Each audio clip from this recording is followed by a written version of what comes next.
everyone, my name is Chloe and welcome to the start of another weekly reading vlog. So this one is going to be a weird chunk of time too because the backlist readathon starts on Sunday. So this is going to be Monday to Saturday. So I'm really just playing with the whole length of these vlogs and all of that. So bear with me as I try to figure out what works. But last night I finished the Scent Keeper and I won't talk too much about that here just because I feel like I don't want to drag February into March, but it was okay. 3 stars. Didn't really like the tone. It was a lot darker than I felt like it needed to be, and there was some tragedy porn, and the mythical, magical kind of element that was in parts of it kind of threw me off, and just the tone of the book and the writing style was not for me. So 3 stars on that one. Then I picked up An Abundance of Catherines by John Green because I'm just kind of feeling slumpy. I felt like I needed some YA, and so that's what I picked up. And is it pretentious and kind of unrealistic? Yeah. I mean, would it be John Green if it wasn't? Is it interesting? Yes. Is it simple and kind of fitting the bill? Yep. Hold on. It's my turn at the pharmacy. Sorry, I am done now. My prescription's not even ready, so that's a bummer. But anyway, so this John Green, Abundance of Catherines, it's about this boy. He keeps dating Catherines, like girls with the name Catherine, and number 19 just broke up with him. And so he is really down on his luck, and he goes on a road trip with his best friend. And so far, it's just fitting what I need as just mindless, kind of silly stuff. I don't know. It's definitely not going to be the best book ever, but I feel like it's definitely hitting what I need. So, yeah, I'm not very decisive on John Green as far as I feel like people have strong opinions about him. They either love his stuff or they really don't like it. And I feel like for what it is, I can accept it. And so I don't know.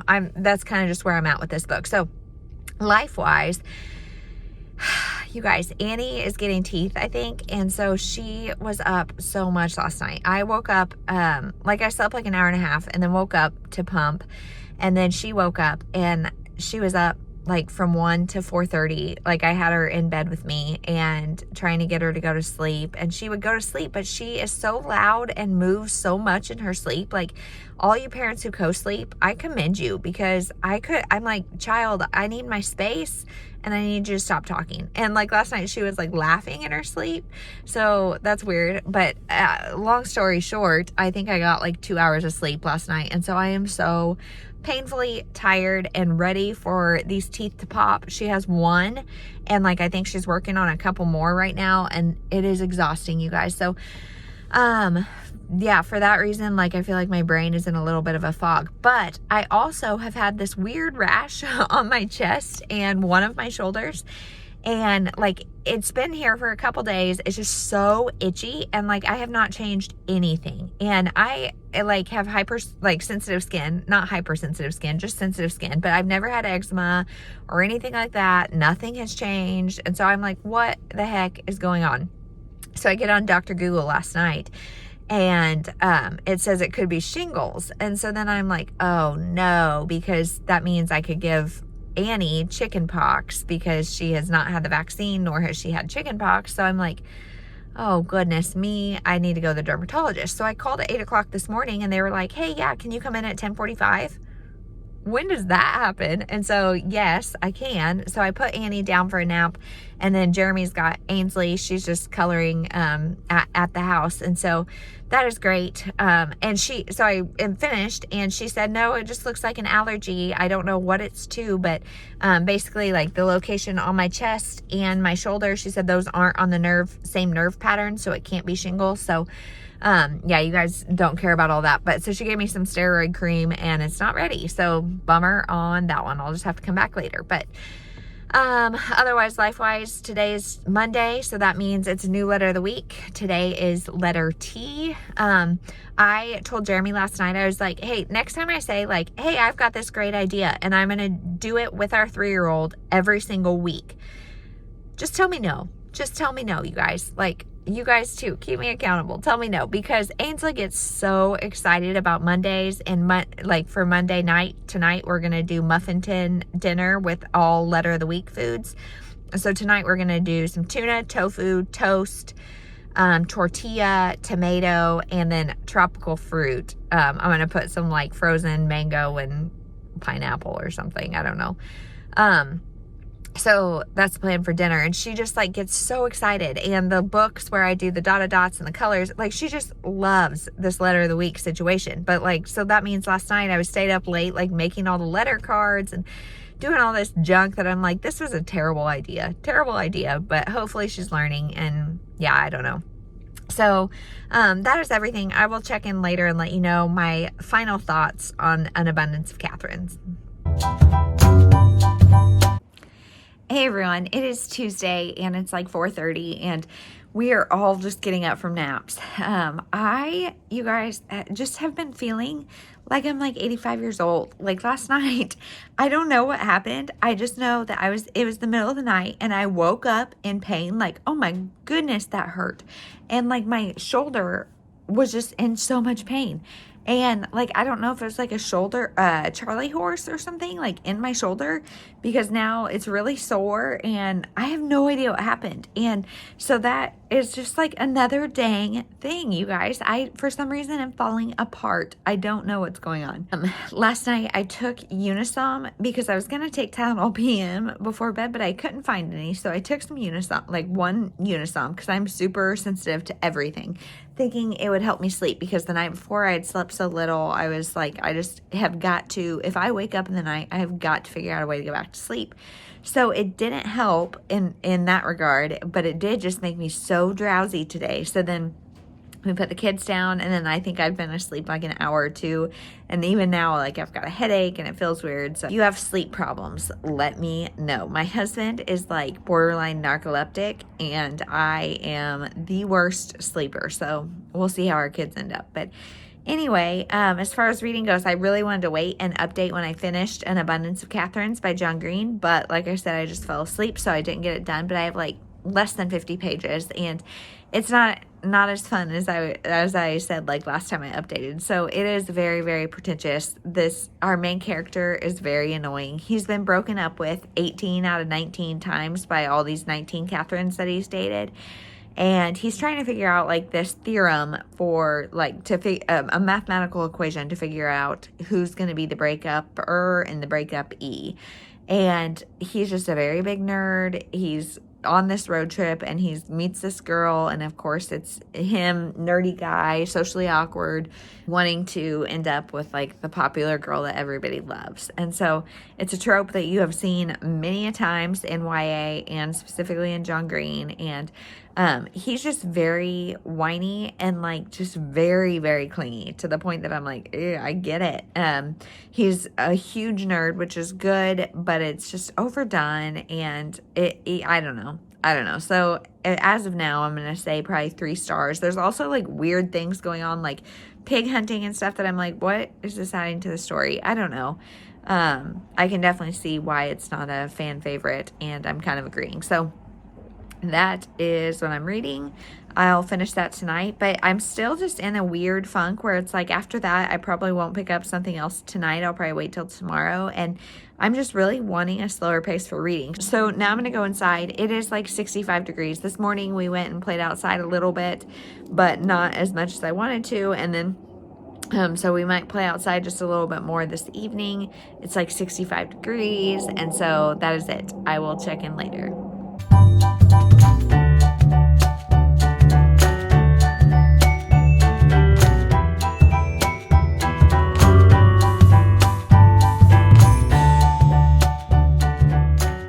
Hey everyone, it is Wednesday.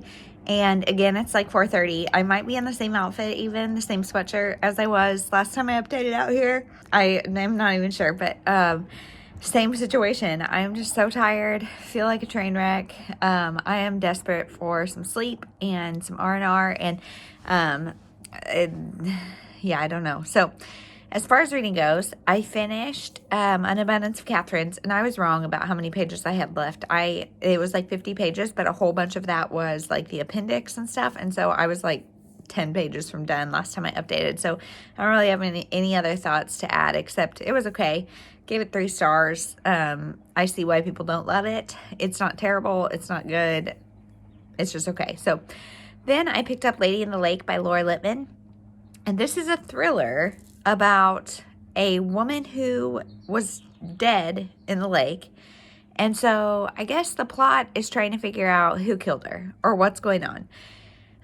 But we get a lot of perspectives. So we get her perspective, and then we get the perspective of like a housewife who is somehow involved, I think, her old classmate, and then just like everybody we encounter as we go along the process of trying to figure out what happened, we get a perspective from them. And I just feel like the plot line is not strong enough to support all of these different perspectives, and like it's so meandery down like rabbit holes that I lose focus of what the point even is. And like I'm like 75% of the way through it, and I am not like, I don't get the point. And so I think in the end it'll probably come out who did what, but do I care? I don't really know. So at this point it's like a 2.5 star. It's just not working for me, but I still have another 25% left. And with thrillers, I'm really, really cautious to like write it off. So we'll see.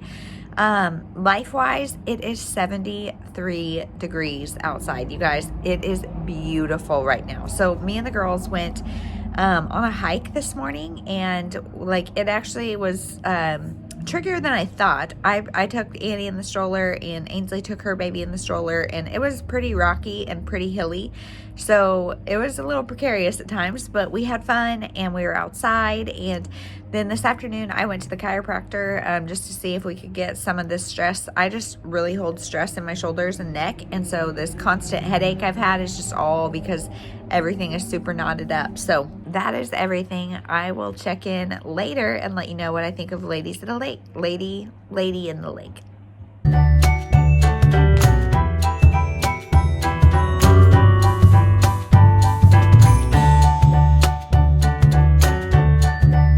Hey everyone, it is like 5 o'clock maybe on Thursday, and we're just sitting out on our front step, I guess. Ainsley's eating a snack, Annie's hanging out. We're just kind of playing, enjoying the weather because it's like 70 degrees still, I think. So it was a beautiful day. We went out on a hike. There's a place that is like one of the highest points in our town, and so we went over there and just were walking around there, and we did a lot of hiking, and it was really great. It was fun. It was somewhere that I haven't been since probably high school.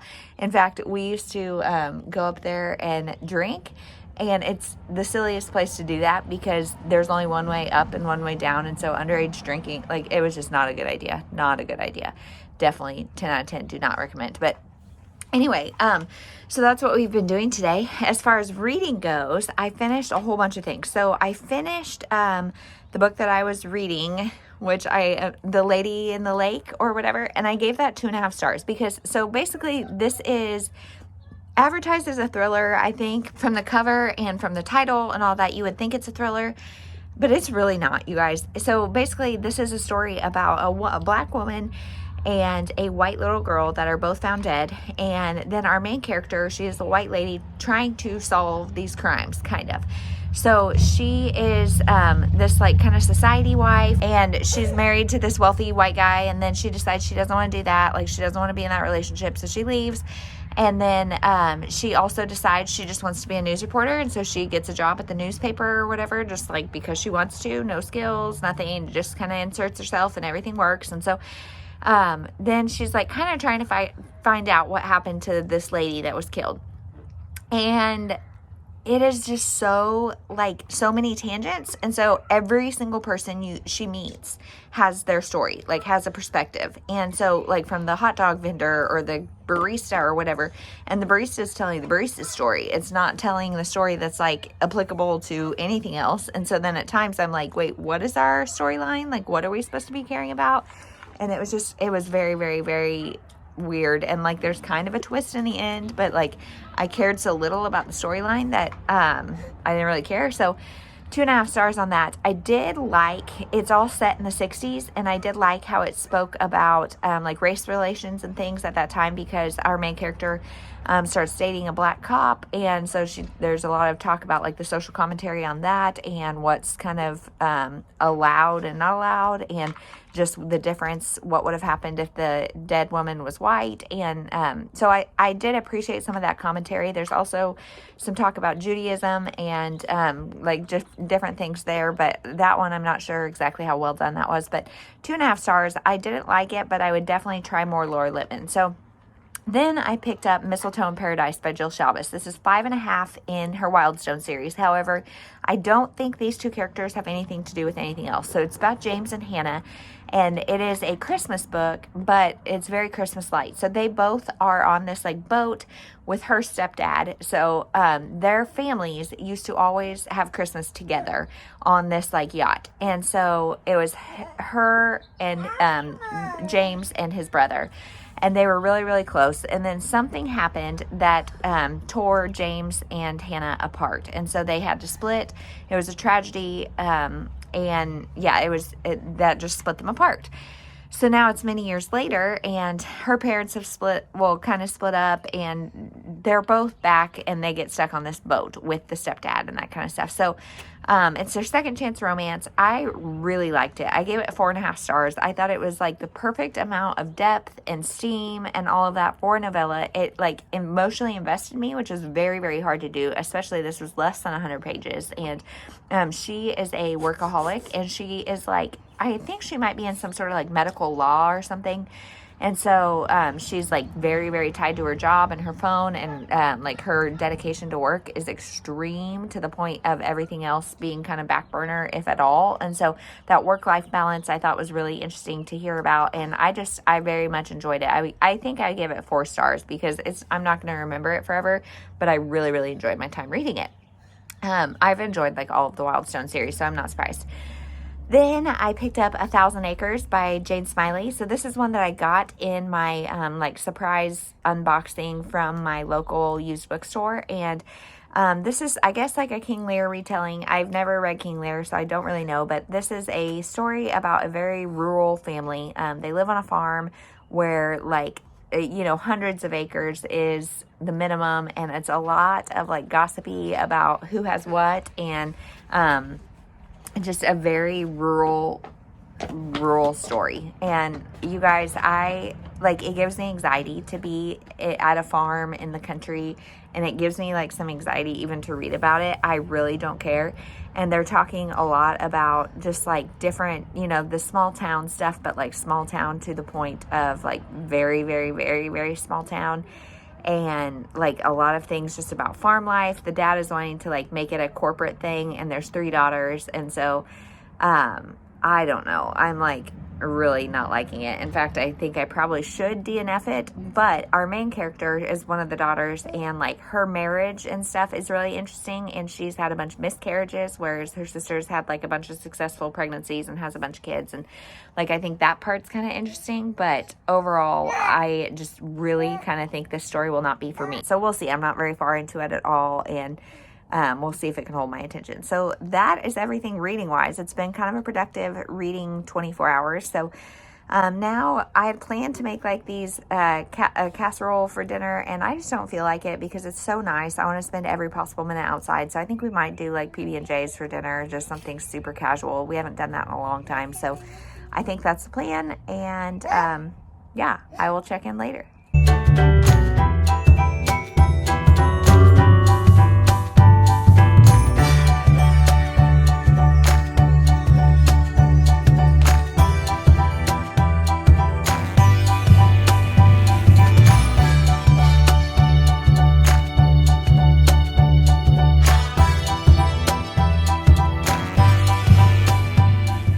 Hey everyone, it is Friday and it's like 11:30, and you guys, I woke up today and I feel like a new woman. I like had energy, and Annie woke up at 4:30, and normally like what I'll do is like I'll either feed her or see if Jeremy will help for like half an hour, and then at 5 or 5:30 I'll get up with her. But today I was like, you know what, I'm up, let's just do this. So I got up, fed her, put her back down, and then I went and did cardio, and then I did my lifting, like a full 30 minutes, which I haven't done in like a week, and I just like feel like a human again, and it feels so great. So that definitely makes me think like I had a little virus, but whatever, I'm feeling so good now. So this morning we just worked on scrapbooks a little bit while we waited for it to warm up, and then Ainsley and I put Annie down for her nap and left the monitor with Jeremy, and Ainsley and I went and did another nature walk. And so we went on one that her and Jeremy have gone on, and so it goes by the airport, and so she is like just leading the way, and like we're going like through really tall like grasses and stuff, like there's like not really even a path, and we're like hiking down, and she's just like doing great and just keeps going and going. And I said, baby, have you been this far with daddy? And she said no. And like we were so low you could not see the airport at all. So we then turned around and hiked back up, and she just did so good. She's been hiking like at least an hour a day, and like it's just amazing. She does so great. So we did that, and then on the way back, I hope my sister watches these. I really hope she does, because I think Ainsley is like part her daughter, because we're walking and there's like really tall grasses and things, and there was an animal, and so I said stop and listen to the animal. And she covered her ears and shut her eyes, which was my sister's response to everything like at all scary. She just wanted no part of that. So then we were done with the nature walk. So we went back to our car, and now we are, we just left our house and we're riding the bike and staying on pavement. So that is what we're doing. So reading wise, I'm so glad. This book is why I don't DNF books. So 1,000 Acres, or The 1,000 Acres or something, by Jane Smiley. And this book is about 3 sisters, but one of the sisters, she's the youngest, and she has like totally done her own thing. So she's nowhere near the farm, or like she's not really even in the story.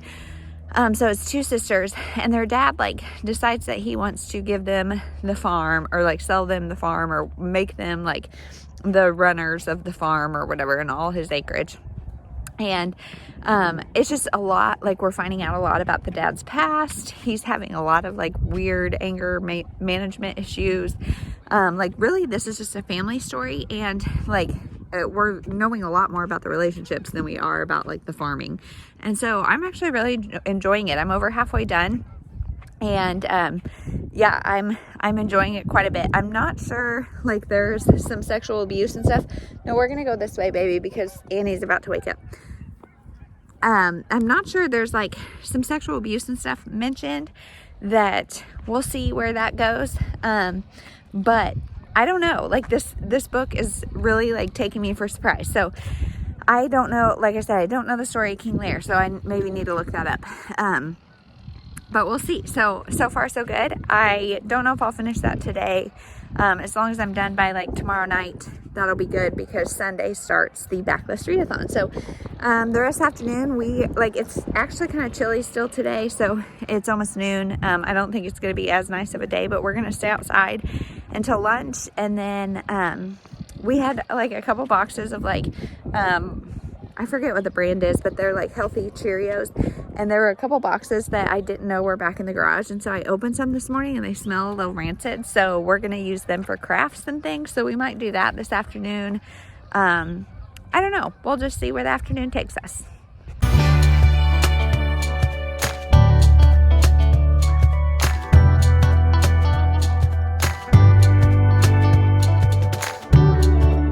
Everyone, it is Saturday at almost noon, and I just was going to get on and let you know that I have like confirmed, I'm glad I didn't DNF 1,000 Acres by Jane Smiley. So I finished this, and I'm not sure what I'm going to rate it. I did look up the King Lear like basic storyline just so I would know what this is a retelling of. I didn't want to look it up until I finished in case it like ruined anything for me, but so basically this is the story of a guy. He gives his farm, his 1,000 acres, to his 2 daughters, and the third is like off doing her own thing. She's the youngest, kind of has been off doing her own thing, so she doesn't get it. And so these 2 daughters, it's them and their husbands like trying to figure out all of the transitionary things and running this farm. So this is King Lear in the 1970s in Iowa. And this is mostly family drama. So there's a lot between the sisters. There is stuff between all the husbands, and like it is just a very compelling family drama. And so I really liked it for that reason. Like I said, I haven't rated this, so I don't know, but I would say like 3.5, 4 stars. The like beginning where it's setting the stage of like this is the farm scene and this is what's going on and this is the community, that was a little too much for me. But overall, I really enjoyed this book. My complaint, though, and I was just briefly looking through some reviews on Goodreads, and I didn't see anybody mention it, so maybe it's just me, but there is a part about sexual abuse in this that I feel like did not get appropriate discussion. So basically, someone is accused, I guess, of abusing the two sisters, and not only like that discussion just made me feel really icky because there wasn't good retribution or like justification, not justification, but like justice was not served in that regard. And it was almost like, yeah, this is what happened, and that person is still in their lives, and like it just didn't make sense, and it felt really gross. And I don't know. If you have read this story, please let me know if I missed something, or, I mean, it was obviously very formative to them. And so that part is explained, but the person is still in their lives. And it was never like, it was just like, oh, that's what he did.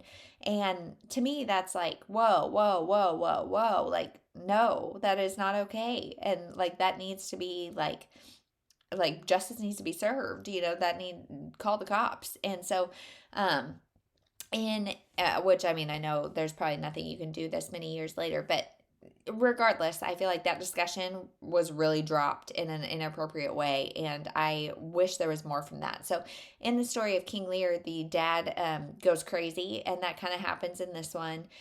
But it's definitely like a toned down version, I think. And I don't know. I thought it was really interesting for a retelling, and for what it was. I thought like the writing style actually really got me, and I really enjoyed it. And so I would definitely read more from her. This cover does not like do it a whole lot of appeal or justice, but I actually really like this one. So that surprised me.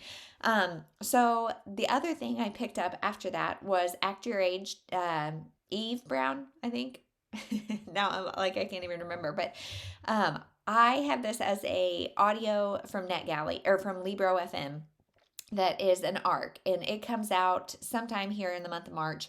I have not read Danny Brown. I have not read Chloe Brown. I'm just jumping into this one, and I am obsessed, you guys. I'm so obsessed. So Eve, I'm guessing, is the youngest. I don't know, but she is just kind of living on a silver spoon, like a trust fund woman. I'm not sure exactly how old she is, but she is living on her parents' trust fund. It had this wedding planning business, but then decided to stop that. Like I get the idea that she has like started a lot of different jobs and stopped them, and because she knows she's got this trust fund to fall back on. So her parents, after she closes down the wedding planning thing, they say, okay, you need to get a job and keep it for a year, and until then your trust fund money is cut off. So she's like, what? And she had like done some cooking and stuff. So she goes to this small town bed and breakfast and applies to cook there.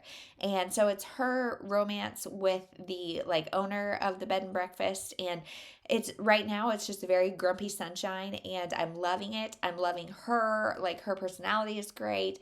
I am just loving it. I'm only like a quarter of the way through, but so far so good. I like find it very compulsively readable. And at this point, there has been no steam, no smut, nothing. Like they're still just kind of in that grumpy sunshine, getting to know each other phase. And that's really been the reason I haven't picked these up, is because I've heard they're very, very steamy.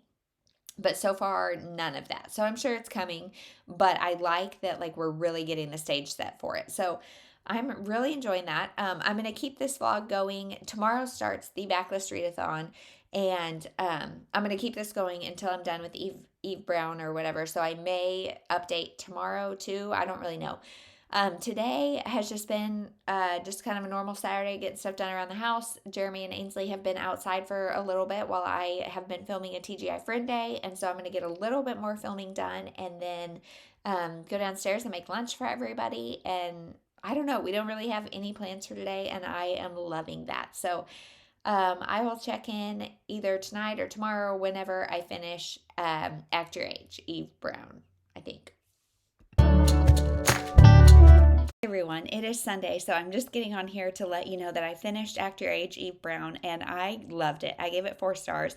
I just thought it was so sweet. So the book continues. It's just their romance, but they're so sweet with each other and just so understanding. And he is on the autism spectrum.